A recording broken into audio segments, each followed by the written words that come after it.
Hey, Rico Da'Stratwrassler here, back at ya. We're going to be doing some more DEA Blues. That was a little A and E something. It's kind of like that ZZ Top tune I can't think of. 24 something's on my dresser.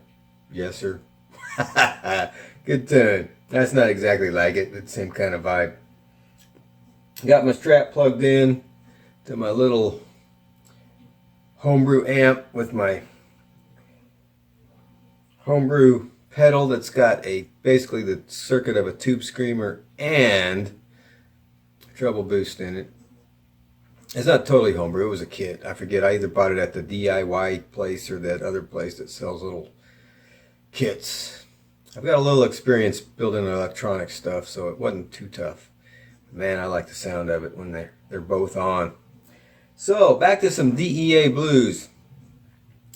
Where we left off last time, I'm going to turn this down a little bit. Maybe switch to a different pickup. Excuse the little light flashing. I got an overhead light that makes funny looking stuff happen in my videos, but I'll try to keep my head in the way. I drank a beer tonight, so I might be a little goofy. A little goofier than usual. This ain't saying much, I guess. I don't know. So, we noticed that when we were playing the A chord, we could hang on that A note. And we can make that note more interesting by the way that we play it. Then when we switch to the D note,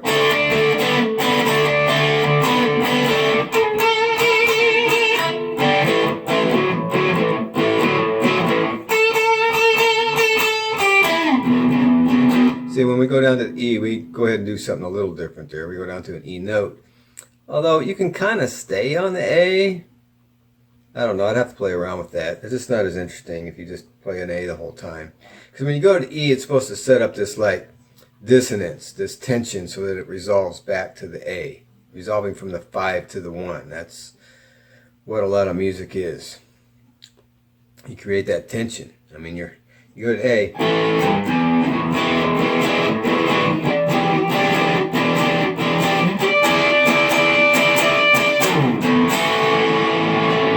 See, and it comes back and it kind of lands there and resolves on that A chord. So we're going to review that a little bit and see what else we can find. So I've changed up the DEA Blues a little bit too. So it's like this.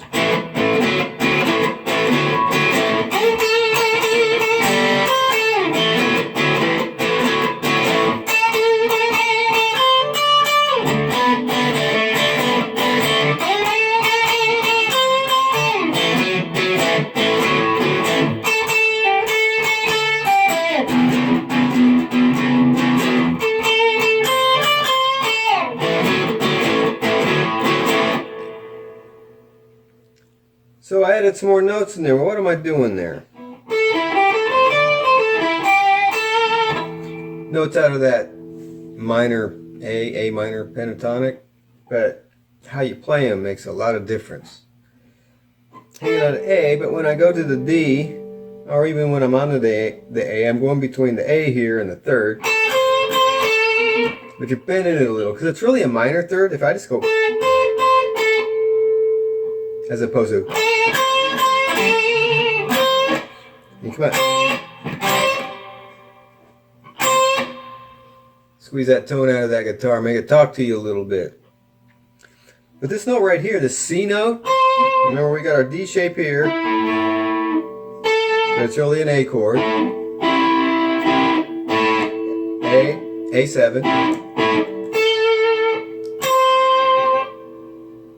That C note is the dominant seventh, the seventh of the D7 chord. So it works both for the A chord and the D chord. And you can move between them, and when you get to the D from the A, like you're on the A,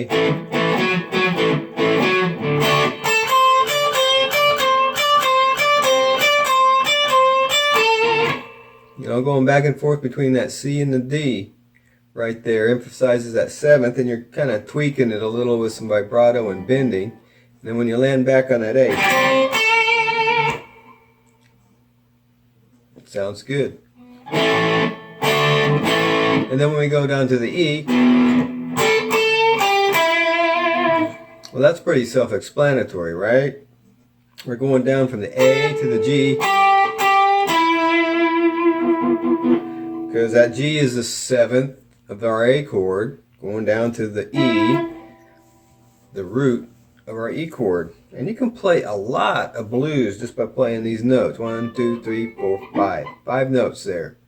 And notice they're not starting on the A. The lowest note of these little notes here in this pattern start on the E.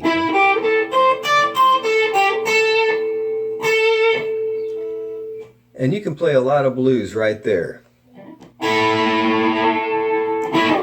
And they're all centered around that A chord, or that D chord shape. It's not a D chord, it's an A chord. But it's that open D chord shape that you learned from your C-A-G-E-D caged chord system. That's so popular these days.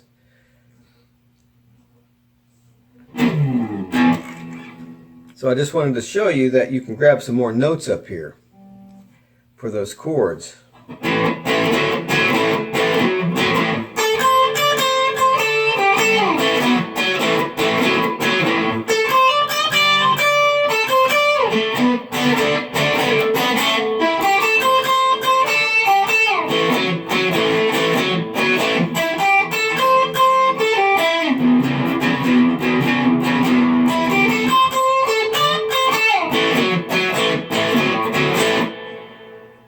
Just from those notes. And what's most important is how do you play them? You know, put some vibrato, bend into them, slide into them, hammer them on.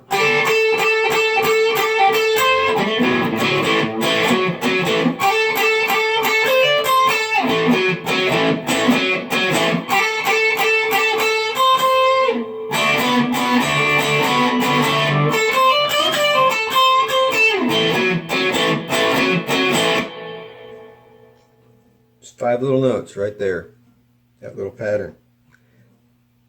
Before I let you go, and you can go play around with that a little bit over your DEA Blues, I am really liking the way that my amp sounds with these pedals.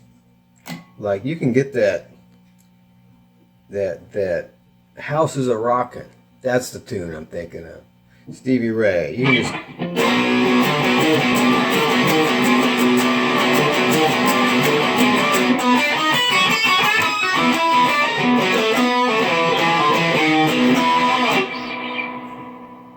pretty close to that tone, I think.